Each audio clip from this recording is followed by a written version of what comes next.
Penalty miss করলেন Messi. Lionel Messi এসেছিলেন দলের হয়ে প্রথম পেনাল্টি নিতে। গোলরক্ষক আলেক্সান্ডার ডোমিঙ্গেসকে ভুল পথে পাঠিয়েছিলেন বটে, তবে তার প্যানেকটা শট বারপোস্টে লেগে চলে যায় উপরে। কিন্তু পেনাল্টিতে আর্জেন্টিনার ত্রাতা হয়ে এসেছিলেন এমি মার্টিনেস। ইকুয়েডরকে 4-2 ব্যবধানে পেনাল্টিতে হারিয়ে সেমিফাইনাল নিশ্চিত করল আর্জেন্টিনা। বিস্তারিত থাকছে শাহরিয়ার আহমেদের লেখা প্রতিবেদনে। শেষবার আর্জেন্টিনাকে পেনাল্টিতে এমন স্বপ্ন দেখিয়েছিলেন 1990 সালের সার্জিও গাইকোচিয়া, তবে এমি মার্টিনেসকে সম্ভবত তার চেয়েও বড় কিছু বলা চলে। 2021 সালে কোপা আমেরিকা থেকে পেনাল্টিতে আর্জেন্টিনার ভরসা হয়েছিলেন। কলম্বিয়ার বিপক্ষে ঠেকিয়েছিলেন 3 পেনাল্টি। এরপর বিশ্বকাপে নেদারল্যান্ডস আর ফ্রান্সের বিপক্ষে জয় তো ধরা দিল এমিলিয়ানো মার্টিনেজের বিশ্বস্ত হাতের সূত্রেই। 2024 সালে কোপা আমেরিকাতেও বদলালো না সেই চিত্র।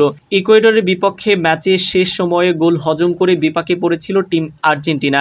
লিওনেল মেসির শট মিস হলে তাতে সংশয় বেড়ে যায় আরও খানিকটা, কিন্তু এমি মার্টিনেস ঠেকালেন আনহেল মেনা আর অ্যানাল মিন্দার শট।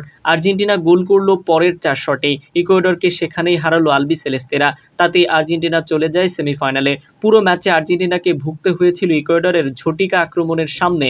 প্রথমার্ধে একাধিকবার দল বিপদের মাঝে পড়লেও লিসান্দ্রো মার্টিনেজের গোলে বিশ্বস্ত এক লিড পেয়ে যায় তারা। কিন্তু দ্বিতীয়ার্ধে একেবারে শেষে এসে হজম করতে হলো আলবিসেলেস্তাদের একটি গোল। পুরো ম্যাচে ইকুয়েডরের লং বলের সামনে বিপাকে পড়েছিল আর্জেন্টিনা। শেষ পর্যন্ত বিপদটা হলো সেখানেই। হিউস্টনে আর্জেন্টিনার সমর্থকেরা যখনই জয়ের জন্য প্রস্তুতি নিচ্ছেন, তখনই যেন এলো ধাক্কা। যোগ করা সময়ে প্রথম মিনিটে জন ইয়োবোহার ক্রসে মাথা ছুঁয়ে ইকুয়েডরকে সমতায় ফেরান কেভিন রদ্রিগেজ। 1-1 গোলের সমতায় শেষ হলো নির্ধারিত 90 মিনিটের খেলা। কোপা আমেরিকার নিয়ম মেনে ম্যাচ চলে যায় সরাসরি পেনাল্টি শুটআউটে, যেখানে গোলবারের নিচে নায়ক একজনই, এমিলিয়ানো মার্টিনেস। দ্বিতীয়ার্ধের শুরুতেই ম্যাচের দৃশ্যপট দখলে নেয় ইকুয়েডর। এ সময়ে দৃশ্যে এগিয়ে ছিল ইকুয়েডর। আর্জেন্টিনা যেখানে পুরো 45 মিনিটে একবারই কেবল গোলে শট নিয়েছে, সেখানে আলবিসেলেস্তাদের ডিবক্সে হানা দিয়েছিল তারা।